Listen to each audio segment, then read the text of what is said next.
I want to again say thank you to everyone who's attending in person, who's attending online. I love to see attendance like this. But welcome to, where are we calling it? Where are we calling it? It's Morning Joe. You know Morning he loves Joe. his coffee, so And pun intended. And today we are doing our first edition of Objection Obliterators. So what responses can we be given so that when clients give objections, we can overcome them in a way that is going to progress the deal and hopefully close more clients this year. And Jilayna, thank you for joining me this morning. You're welcome. It's so nice to be here. And so our first one is, I want to hear what do you say when the client jumps on and you get on a call with them and they just say, "Oh, I'm just looking for a property. I'm not actually not looking very serious. I'm just looking." Yeah.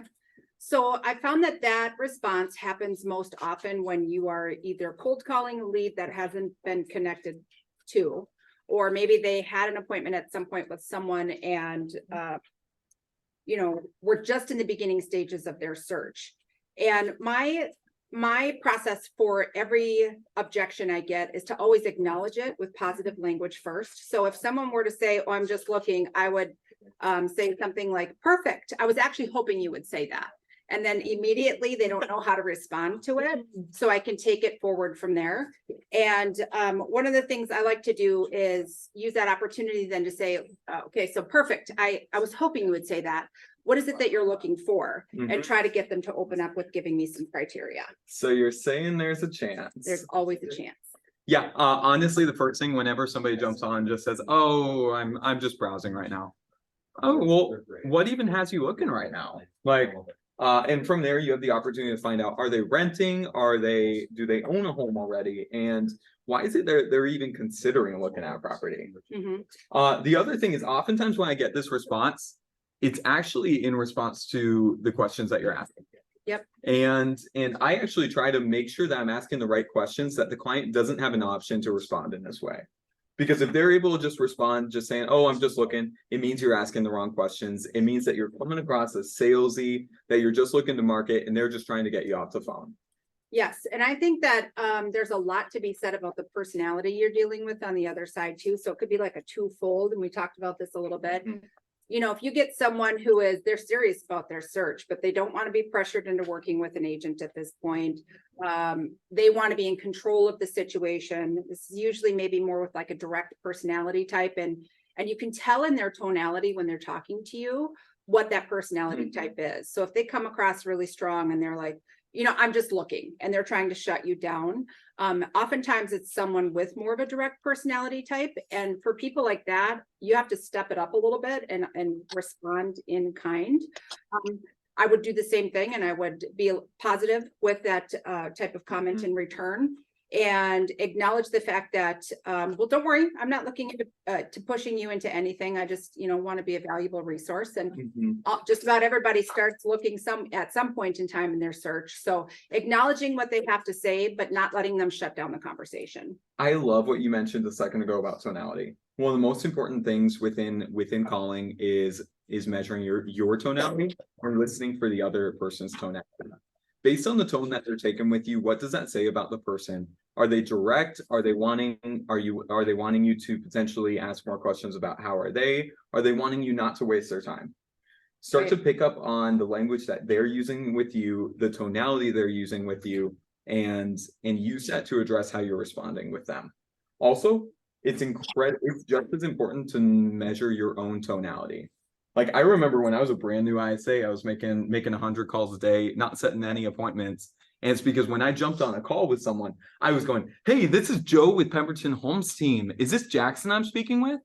And it's like, what does that say? It says that, yeah, I'm excited, but it also says that I'm just following a script. I sound like every other salesperson out there, and I'm not genuine. And so when I actually started setting appointments for the team, it was when I started to actually measure my tonality in a way that was much more engaging, much more inviting, where I'm like, "Hey, Jilayna, and this is Joe. I'm a partner with Zillow, and within my tonality, I'm trying to convey curiosity. I'm trying to show that I'm authentic and unbiased. Where oftentimes when someone says like, I'm just looking, I'll just maybe, I'll even sometimes acknowledge the fact that like, today is a crazy time to buy. Like interest rates are high, and in some ways, like it might not even make sense to buy, but I'm here to help you figure that out. I'm not here to just pressure you into a deal. I'm here to help you find out what your options are and how you can potentially move forward. And with that, tonality is so highly measured by your posture, Right. by your hand gestures. And sometimes it feels like, oh, you're on the phone, so it doesn't matter how I'm sitting.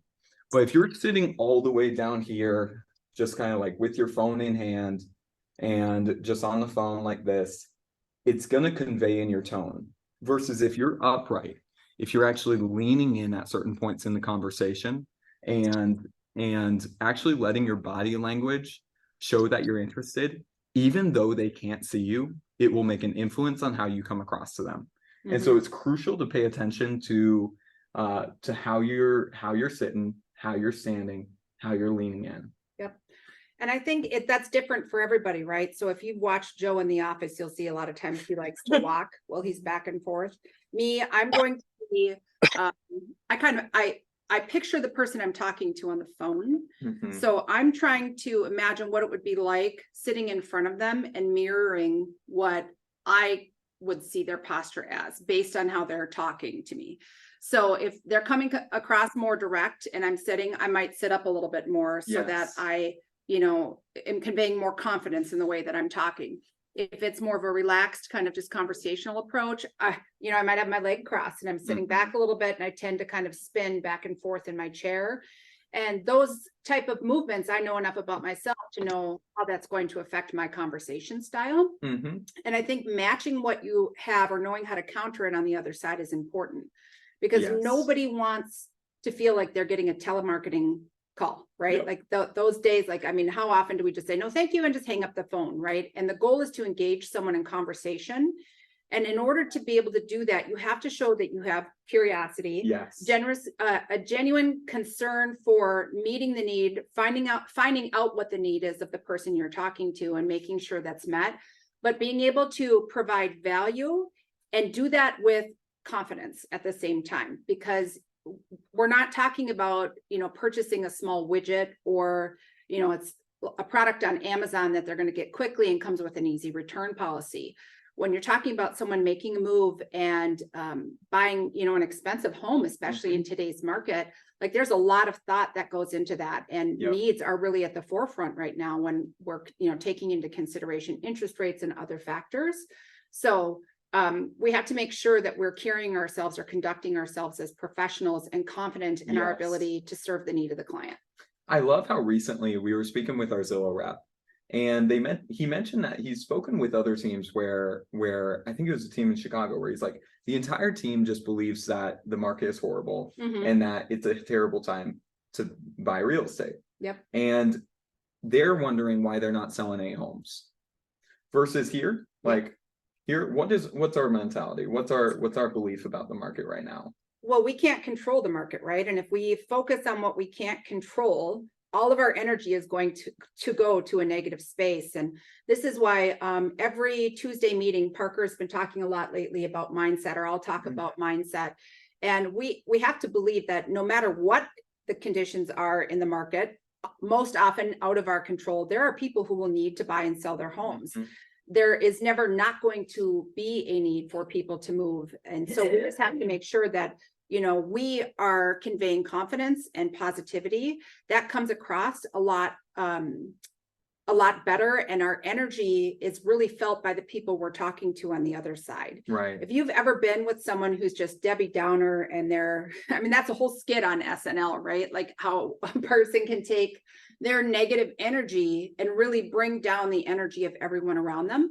Well, the opposite is true as well. If you are enthusiastic, if you are taking time to learn about the market and how to get deals to happen and convey that that's a possibility to the person on the other side, you're actually going to have a positive impact on how they feel about making a move and whether or not this is the right time for them. So tonality is a huge piece of conveying confidence and positivity on the phone, which is going to be felt by anyone you talk to. Yes.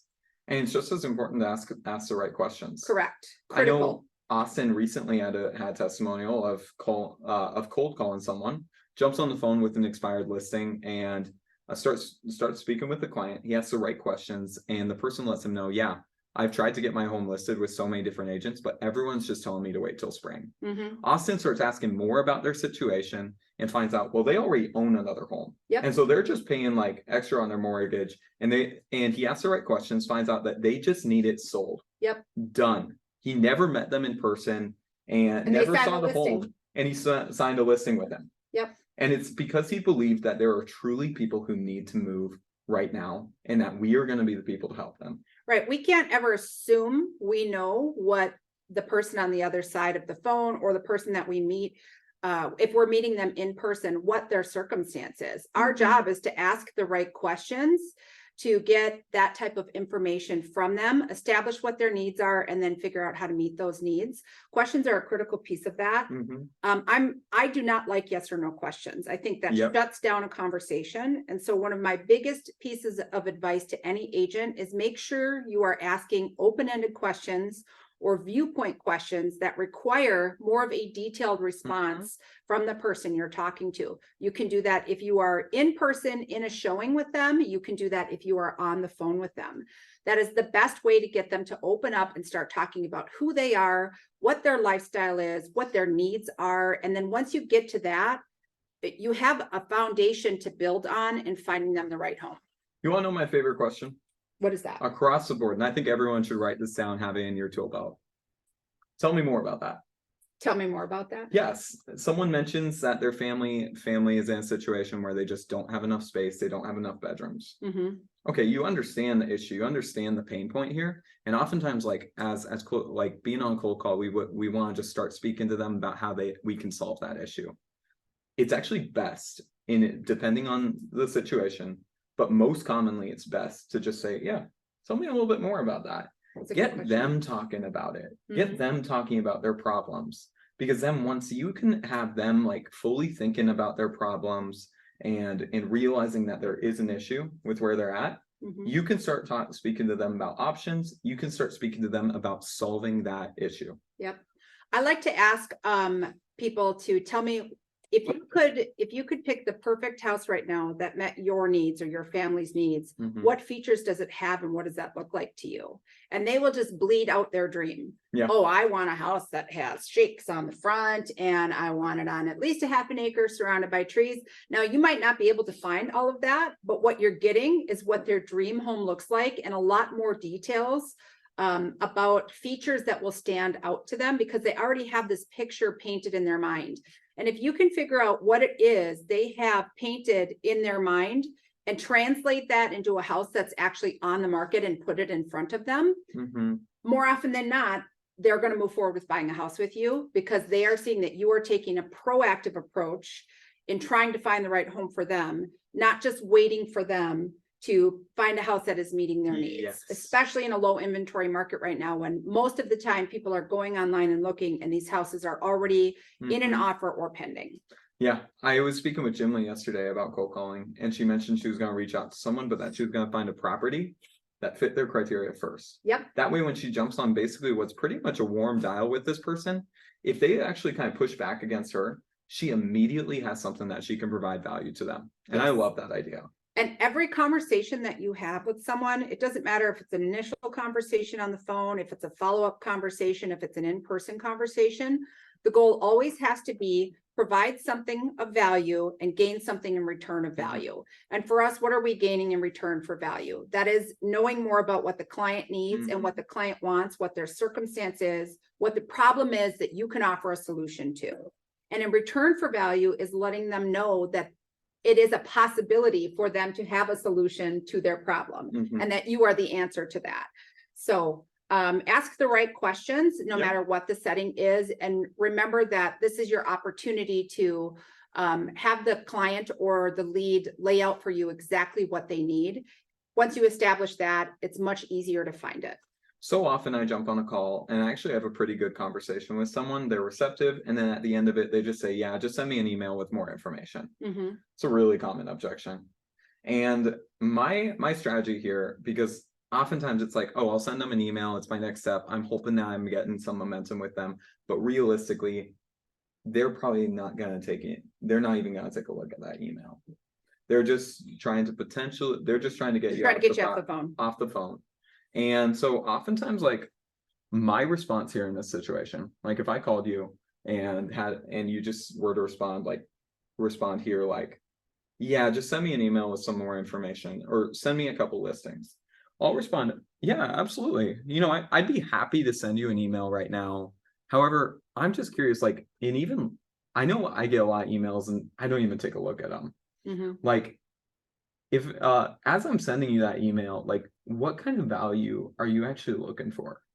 Like, and because I'm addressing, yeah, I'm absolutely fine to send you an email right now. But if I do that, like, what is even gonna actually benefit you in this situation?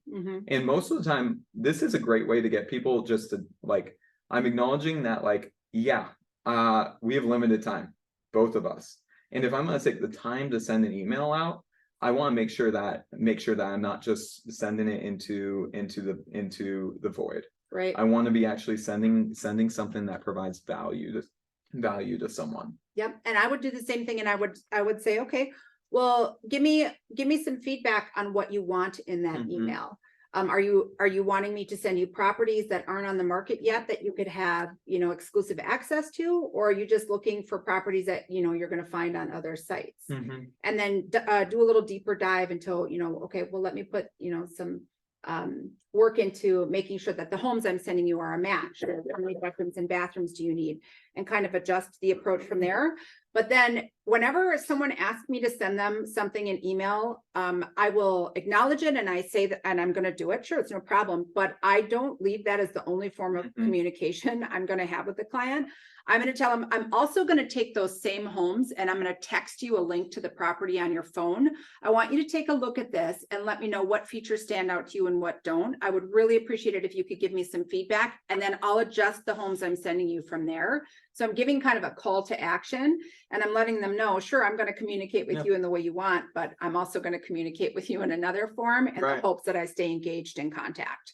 And the most success I've ever had in real estate with response and feedback always comes from texting properties over to people. Most of my follow-up is always trying to keep homes in front of someone and keep them excited about purchasing a house. And I want them keeping their eyes on the prize. What is the end game? What is the goal?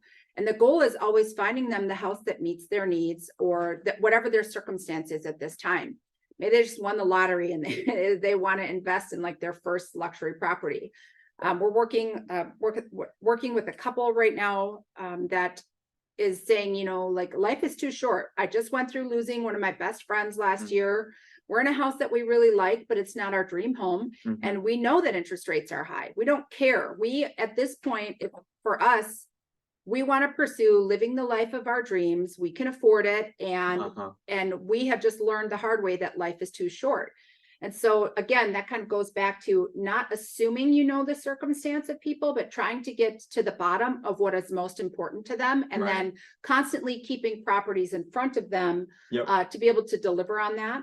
And then another thing that I do when I'm sending properties, whether it's an email and you're doing it in email, which I don't like mass email lists for homes. That works fine if you're on one login and you're getting a list of properties that way. I always want the people I'm working with to know I am actively working for them on a daily basis. So I will one-off properties to them every single time. I'm not going to, or, you know, maybe I'll put like 2 links or something in an email, but there's always a call to action with that as well. And that comes with, let's schedule showings on these tomorrow night at 6 o'clock, or let's go see these on Friday. I'm available at 11 and I'm available at 3 o'clock. Which time works better for you? So I want to keep them focused on the fact that, hey, we are actively shopping for homes. I'm here working behind the scenes, finding properties that are the right fit. And the goal is always to get them out there looking at the home. So many people will jump on and literally just say, yeah, I'm like, what? And our only response is to set them up on a home search, which is a great next step. But honestly, I'm betting that if you're doing it, there are probably 3 other agents out there doing it. And I hate home searches. I'll be honest with you. I mean, I think that's an easy out because that is what all agents are out there doing. And if you have to, especially in this market, what are you proactively doing to win over that lead and to provide something of value and something a little different?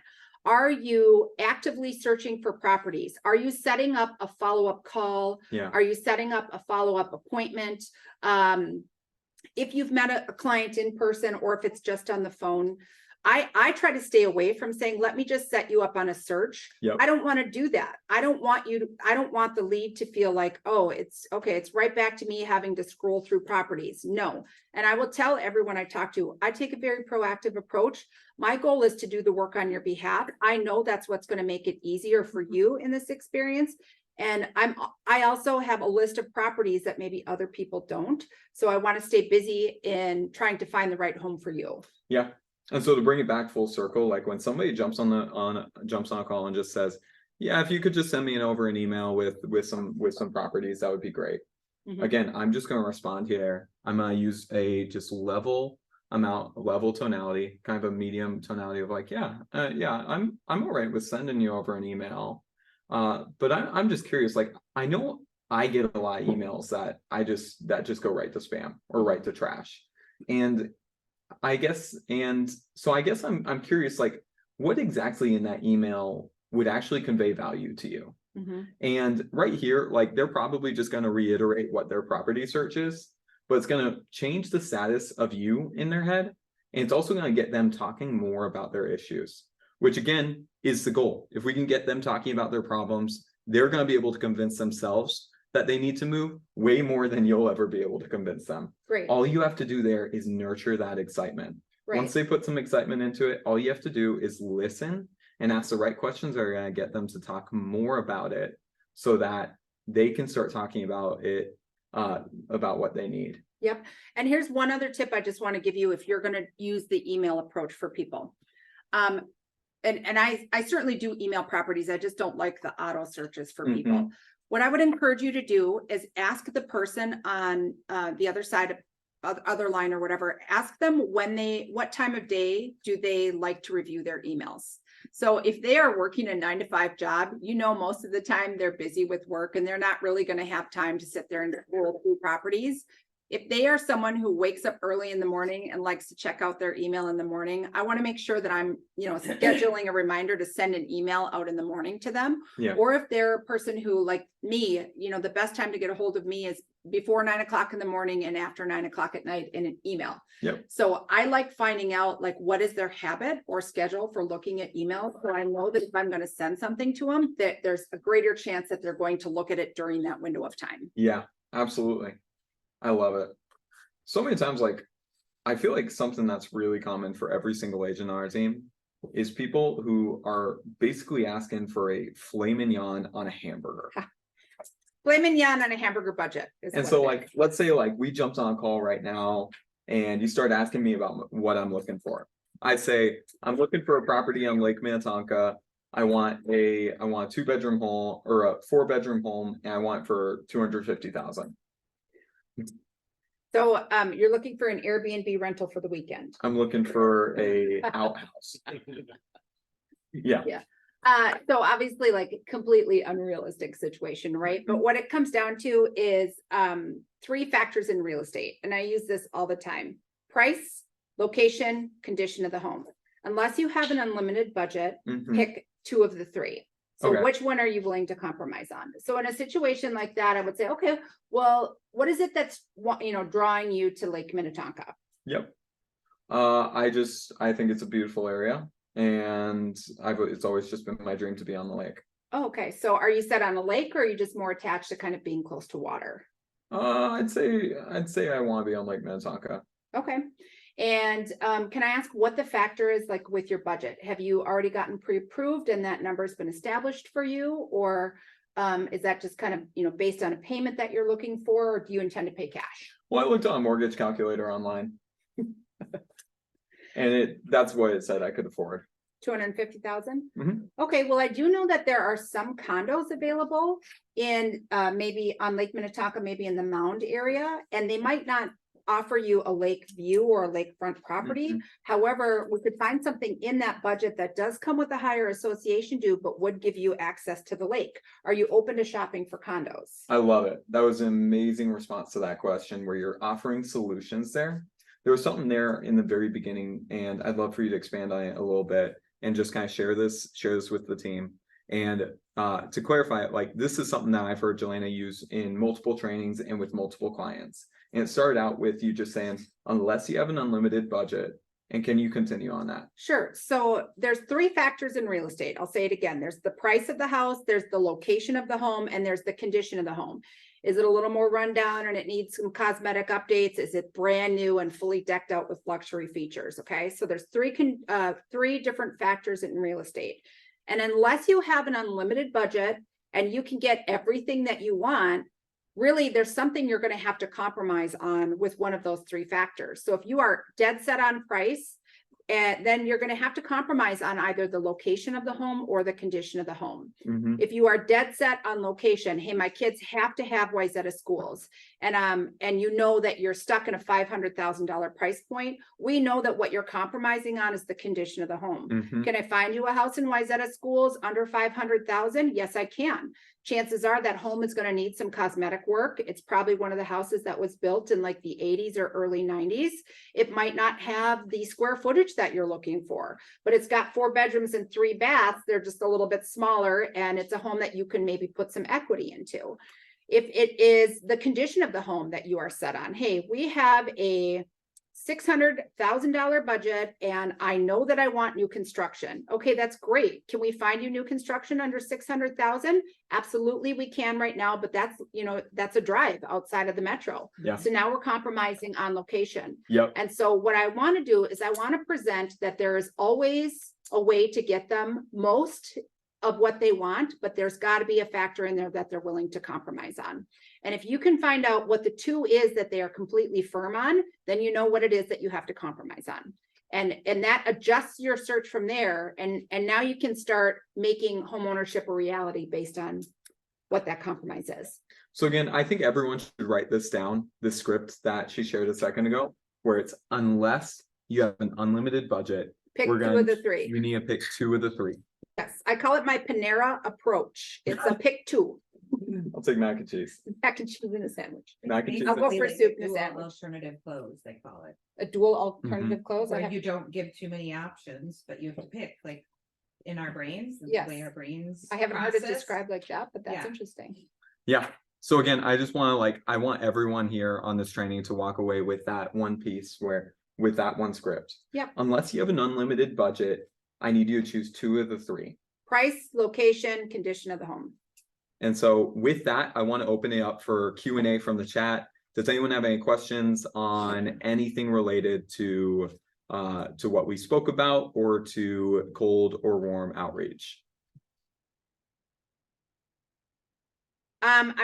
If there's no questions, I want to highlight this experience from Steve real quick. Steve, I don't know if you're actively listening or just online, but this one time Steve had talked about how I think you had called 411 or something like that to get a number from somebody. And the lady on the line was like, why would anyone want to move to Apple Valley?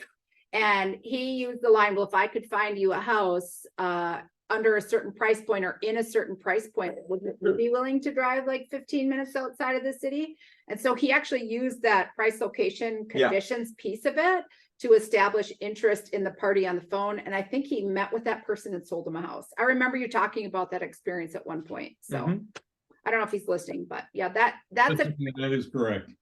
okay. So, and you sold her a house, right? I did.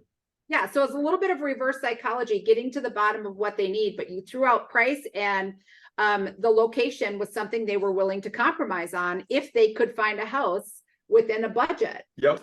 And that's what led to the sale. So price, location, condition will work with 100% of buyers that you're talking to. I've never had a single person that didn't take that advice and understand the logic behind it. If you're not, working with a cash budget where you can just do whatever you want in life, there is always something you're going to have to compromise on.